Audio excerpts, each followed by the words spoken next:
folks, welcome back to another vlog. Ryan Wilson here from Predator Inc. I know you guys know us for the H1 Hummers. We've been doing it for a long time, roughly 23 years. And I've had a lot of friends in the past, coworkers, as well as other people in the industry telling me that I should jump into the latest fad. There's Broncos coming out, let's jump into the Bronco and do some accessories on that. The problem is you've got China over here that's gonna take over and just produce a bunch of junk out there. It's not gonna fit with our high level, high quality of work and craftsmanship that we do here in San Diego and in Florida. We decided to hold back from a lot of those different markets and just stay focused in our niche marketplace, which is the H1 Hummer, H2s, H3s, and Humvees. But back into 2019, we decided to bring on another vehicle in a kind of a limited segment inside Predator, and that was the G-Wagon. What we decided to do was take on the 2019 to the 2020, 2021 G-Wagons and convert them into the G2. At the time,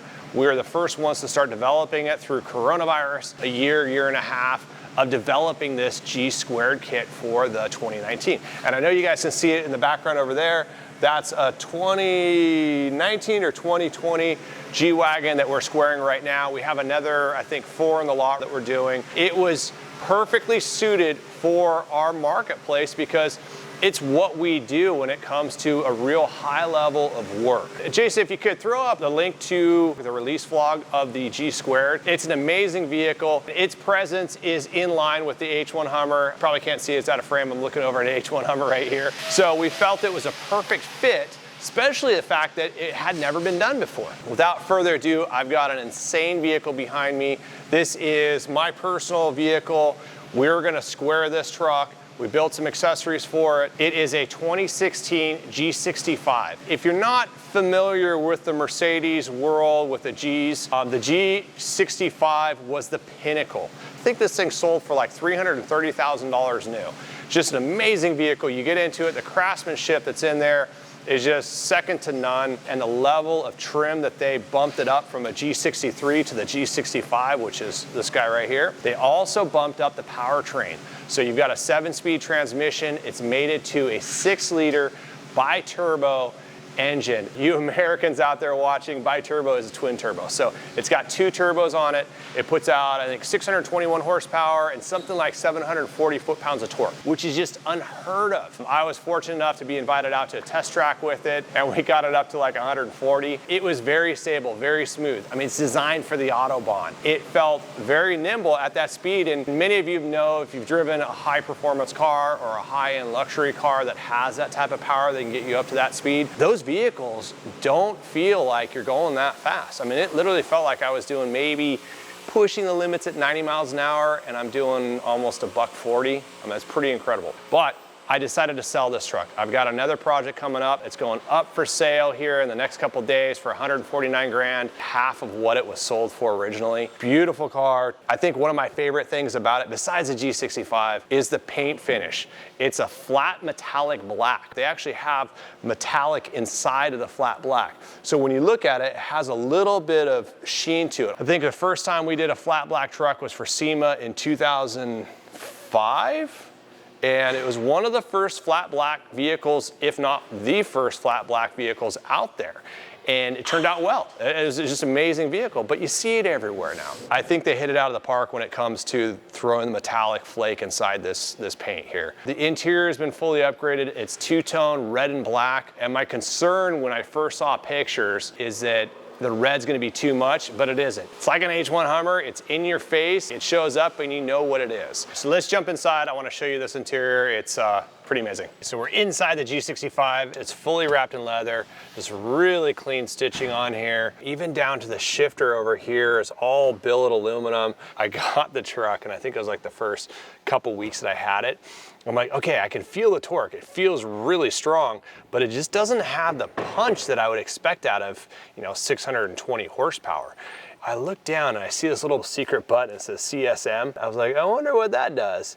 And I'm in C, which is like a cruise mode, and I click it and it goes to S, which is sport mode, and all of a sudden, all the valves opened up, the exhaust opened up, the thing was super fast. I mean, it just took off, changes your shift points, a lot crisper, holds that RPM a a little bit longer than normal, much firmer shift points. And then you also, if you hit it again, it goes to manual mode, which you've got the paddle shifters right here. Up on the dash, you have 3 switches. This is really where it gets into the heritage, which is a true off-road vehicle. With these 3 buttons, you have your transfer case locker right here. It's labeled as number 1. That would be the first one you turn on, and that would lock up your transfer case. And what that's gonna do is distribute the power evenly front to rear. Instead of all-wheel drive, it's now gonna turn into more of a 4-wheel drive setting, producing more power evenly front and rear in off-road conditions.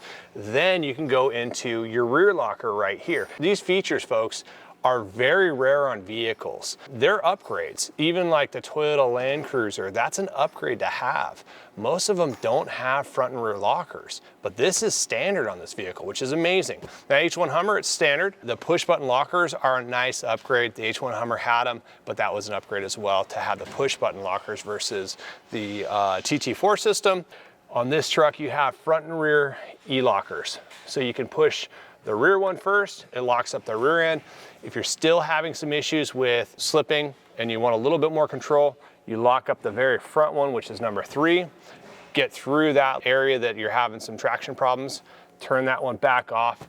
You typically don't want to have and drive with your front lockers fully engaged everywhere you go because you're turning the wheel. Imagine your wheels when they turn and you start making a turn, your inside wheel is going to travel a lot shorter of a distance than the outside wheel. That outside wheel really has to make up for a lot more span as it rotates around or travels around than your inside wheel. So that's why you don't want to have the lockers on unless it's absolutely necessary. But most of the time you just want to touch it on and off in certain conditions, typically rock crawling, maybe a sand hill climb where you're going to have all wheels going at the same time. But again, you're in a loose environment where the wheels have the ability to kind of spin if they need to. So really nice feature over here. You've got heated and cooled seats right here. This is all billet aluminum, just really nice finish on all of the switches across here, your locker switches. They just did an excellent job with the dash layout. Coming up here, you've got your standard gauges. Everything's integrated. They did an amazing job and definitely gonna be a collector's car for years to come, especially the fact that there's so few that were made. A couple years of production, maybe a few hundred there in prior years, and then 2018 and only 65. It's definitely rare to find them out there, and it is up for sale, $149,900. I have a feeling at that price and with only 20,000 miles, it's gonna sell very quickly, especially with all the options that this vehicle has. We could also square this truck, which is gonna lift the truck up, and then it's also gonna put bigger tires, 35-inch tires on there, and make it a massive vehicle. And that's something too that Mercedes never did.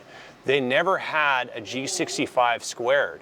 It was their V8, not their V12 that they squared. So that is an option that we could offer you. And in fact, I have one going on right behind you. So let's go over there and take a look at it. I'm in front of a 2019 G63 squared conversion going on. The whole front end's being ripped apart. The whole suspension comes down. All the coolers come out. All the computer system sensors come out as well. Those are reprogrammed. New coolers go into place. It's extensive modifications to this truck to make it work. And one of the biggest hurdles we ran into is all the computer system, making them talk to and work with the Mercedes system. Take a look at our other vlog out. Jason, throw up the vlog down below. It's a pretty cool video on how we developed this system. We can definitely do that on the 2016. Watch for more vlogs coming out. We're gonna probably have another one on this truck as well as a few more coming out here in the next couple months or so. Until then, thanks for watching. Make sure you hit the subscribe button and like button down below, and I'll see you guys soon. Thanks.